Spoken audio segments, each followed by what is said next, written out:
Hello everyone, Robert Kornovich with Avèro Advisors. I'm here with AV, who you've seen many times before, and we are going to dive into a very interesting subject today. AV, why are we not a technology firm and what's the difference? Oh gosh, man, you went right at it. Absolutely. Technology firms focus on technology. We're focused on outcomes. So we don't necessarily deal with the specific tool sets and the devices and software and hardware that you might need to modernize operations, but we'll show you where you need to be, how to get there, and maybe find you the right partners to get those piece parts in. The other thing is philosophical differences too. Technology firms specifically want to sell you the one piece of technology that they think might work for you. We look at it from a holistic perspective and not necessarily from one or two piece parts. Yeah, I think the key thing is understanding that technology is a tool for where you want to go. It's not the end-all, be-all. It's not the result. If you think in those terms, then you wind up being in a break-fix cycle, very easy. Your IT department thinks along those lines.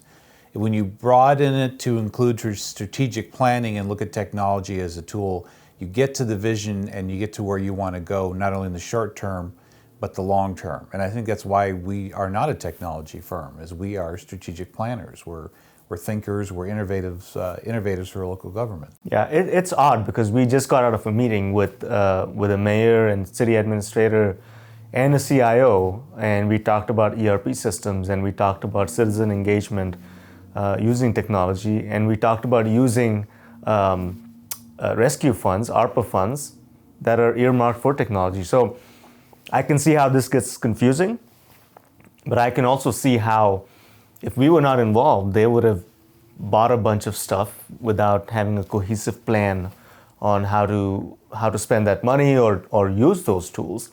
Because you can always go buy new servers, you can always go buy new computers, but if they're not tied to a central strategy, like the mayor, that mayor's an ex-lawyer, a judge, he doesn't understand the nitty-gritties of technology.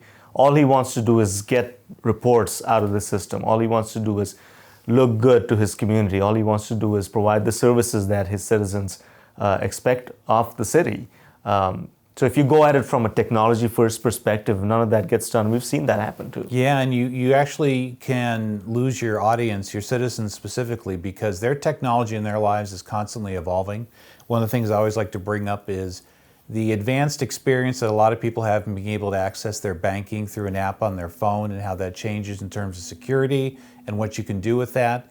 It's rare for local government to keep up with that. They wind up thinking of a one and done solution. If I invest some one-time dollars and buy this ERP platform or buy this website, you don't stay on top of it with a strategic plan and follow that innovation that your citizens are seeing already in their private lives, you're going to stagnate very quickly and you're going to be right back where you were 2 or 3 years before you bought all that new technology. And that boom and bust cycle will just continue to cycle on and on and on, and you will never get full credibility with your citizens. Yeah, I can think of two examples. One is a county government that the council finally approved a large chunk of money, what they thought was a large chunk of money, $1.2 million to modernize their technology. The IT director had never asked for money. It was always assumed that council was going to say no, so they didn't ask for it. So when they finally got into a situation where things have broken, the really tenured CIO leaves with all of his knowledge, that's when in a crisis situation they approved this funding. The problem was that as soon as the money was available, they went and bought a bunch of switches and routers and servers. And when we came on site 6 months later, everything was still in boxes. Yeah. Nothing was deployed, right? So then we had to go backwards and create a strategy and a plan. And that's why I say a lot of this is not a technology puzzle. This is a project management, a strategy puzzle. Resourcing as well, and I did it myself back in the day in running an IT shop. You get access to money, you go out and buy everything that you need, and a year later it's sitting in boxes, some of it, and it's so easy to have happen. And the problem is a lot of organizations are going to purchase first and then try and figure out later. They do this with ERP systems all the time as well. You have to have that strategy in place. This even stretches out into cybersecurity. You might have great cybersecurity tools, backup tools, intrusion prevention. You might check the boxes on that. If you've never tested your backup, if you've never actually gone through a tabletop exercise as to what disaster recovery would look like or trying to stop a cyber event, when you're in the middle of the event, that is the worst time to try and put a plan together. You should have that all thought out, planned out, and then use the flexibility of strategic thinking to allow it to adapt to the particular situation. But you won't be wasting time that is precious when you're trying to halt a cyber event or get your system back up and running. It's a mindset that has to permeate through any access or use of technology, not just purchasing. And you did that successfully with your previous employer, the town that you work for in Arizona. You shepherded a lot of new technology because council mandated that public safety get better and gave you a bunch of money to go spend. So tell us about how you navigated those waters as a CIO. Yeah, so the critical thing with that was understanding that it was a compressed timeline, but we were also on the cutting edge of things. We had a council and a citizen board that wanted to take the police department from 0 to 100 overnight. And what they wanted to be is they wanted to be the leader in technology for public safety, not only for the state of Arizona, the region, but including the nation as well. When you live on that cutting edge, you are buying things that have a very short shelf life because when you buy the latest and greatest, it ages quickly. And literally you could buy a firewall. In one particular case, it was just even mobile fingerprint readers. That technology expired 3 to 6 months after it landed in your hand. So as they always say, when does technology start to age? The second you buy it is when it really starts to age. And the success that we had with that was because we were given a couple of months to really plan that out, really resource that out, and determine how this was going to play out and think about the risks, how we're going to mitigate those, and what variables could possibly come into. So laying out a strategic plan before we went out and started spending the money, I think, was the key to that actually being successful.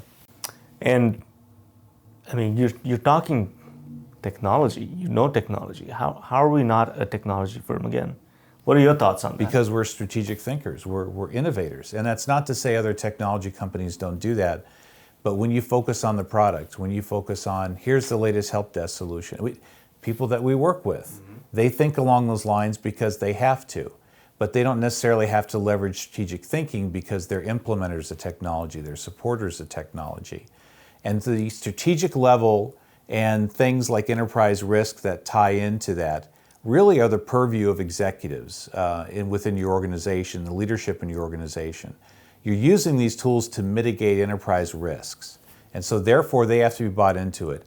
And if you bring in a list of technology, and this is how we're going to upgrade your O365 licensing and your firewalls, it's not going to resonate with them. You're putting them in a very difficult spot because they're already going, I don't understand how this technology is. This doesn't make sense to me. I hope you're doing it all correctly. If you're a CIO, that's the really wrong approach to try and bring your leadership along for the ride. Engage them, tell them, by purchasing this, it's going to have this impact on your staff. It's going to make the citizen experience better. It's going to be able to get informed, timely information into the hands of your decision makers. And that's how you tie it all together. And therefore, and here's a little secret as well, you can go to your council or governing board and explain why you need sustainable funding, why the life cycle on something might be particularly short, and so it has to be replaced 2 budget years down the road. That's how you engage those folks to understanding that there are recurring costs to this technology. Otherwise, they're not going to understand and they're just going to give you one-time dollars and go, hey, last year you asked for a bunch of money. Why are you back here asking for more money? When you take them along for the ride, tie it in strategic thinking and innovation, it's easier for them to understand, easy for them to digest. So at what point do you bring in the technology firm? Because all of this in the end or in the middle requires technology modernization, right? There are clients who we work with today that have needed complete overhauls with their networks. So strategy is great, but when do you need that intervention that says, now you actually need a real technology upgrade and boots to the ground, an overhaul of all of your systems? Great question. I'm going to give you the consultant answer, right? It depends. It depends. That's right. So there are situations that we walk into where immediately we know that there are major risks. And you have firewalls that are either never were set up correctly, they're wide open, they're allowing any traffic. You've got users that are using 15-year-old workstations with 22-year-old operating systems on them. Those are things where, yes, we can sit down and work out a plan, and we can take it to the mayor, we can take it to the town manager and say, you guys need to jump on this immediately, but you don't really have that kind of time. You really have to jump on that quickly and at least mitigate that risk and then control it. So there are situations where you would immediately go to the technology team and say, we need intervention. God forbid you're also a customer, you're contacting us because you've already been hacked or you've already had a cybersecurity breach. Obviously, we're going to leverage our expertise to get that mitigated first. Then we'll come back to you with a long-term plan to help control that cybersecurity.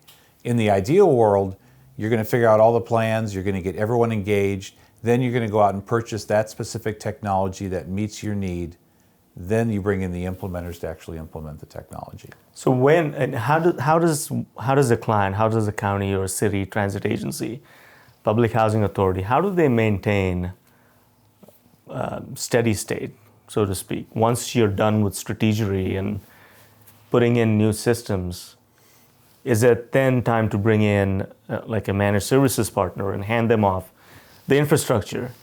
Because I don't see the labor shortage, especially in IT, going away anytime soon. So what's the recourse to our clients that have the right strategy now, they have the right processes, they've implemented the new ERP system, but the fundamentals of a core IT network remains to be managed? Yeah, so the struggle is, I don't think there's a single person out there that would tell us that I've got tons of resources and I got tons of time and I got nothing else to do. If that's true, then you can take this all on yourself and you can prevent yourself from becoming siloed. The reality is, in almost every organization, especially in local government, you get siloed very quickly. You have a lot to do. You're inward facing on a lot of what you're providing. And in a lot of ways, you're only responsible to the citizens of your town or your city. You don't have to think about what another town or city is particularly doing. So it's easy to build that silo. That's a real danger because enterprise risk management is carried from moment to moment. It's not a one and done, set it and forget it, as we like to say about cybersecurity. You really have to invest the time and make sure that you maintain that stance going forward.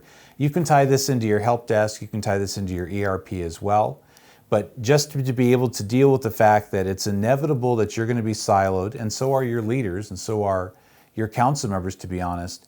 You can leverage managed services, whether it's particularly for technology or it's ERP, which we've talked about in a recent video, to maintain that for you in a cost-effective way that you would have to go out and spend 2 or 3 times the amount of money of the managed service product to bring in an expert and then deal with retention and recurring costs of personnel. If you can use partnerships to help allow you to do what you need to do, and then just let them take care of what else needs to be taken care of so that you don't have to focus on it, staff doesn't have to focus on it. It's actually very cost effective. It keeps you up to date at all times. And in a lot of ways, it shifts the burden on your disaster recovery. You have a managed services product, you have a cyber event, you have a disaster recovery issue. You've got a partner right there who's fully experienced, that has all the resources they need, knows how to contact, knows how to mitigate the situation, and you tell them, go, take care of the situation. So you're not the CIO who's spending 4 or 5 days on site with no sleep, trying to figure out how am I going to get these systems back up and running, and how do I tell my staff that they're going to be down for 2 or 3 weeks. You sound a lot like a technology firm, but you're not. But we're strategic thinkers and we're innovators. Yes. So I think that's the key difference. And again, there's benefits to both, but they need each other. We could be a technology firm. We could be just strictly a technology firm. I think we've tried that in some areas, but we've known that the only way to get true long-term results is there has to be strategic planning, innovation, constant thought, and executive level vision. That's what gets people to buy in. That's what makes customers successful. So it makes us successful. We have to do the same thing in our operations as well. Yeah, it's like Star Wars, right? Yes. You want to go for the Death Star, not just get 1 or 2 SkyWalkers. What are those guys called? Not SkyWalkers. The dudes in white. Stormtroopers. Stormtroopers. SkyWalkers. You want to go for the Death Star, not just like just shoot shoot. one or two stormtroopers and Correct. go home Right. Right. and say, "Look, hey, I did something." Right. That's good. Love it.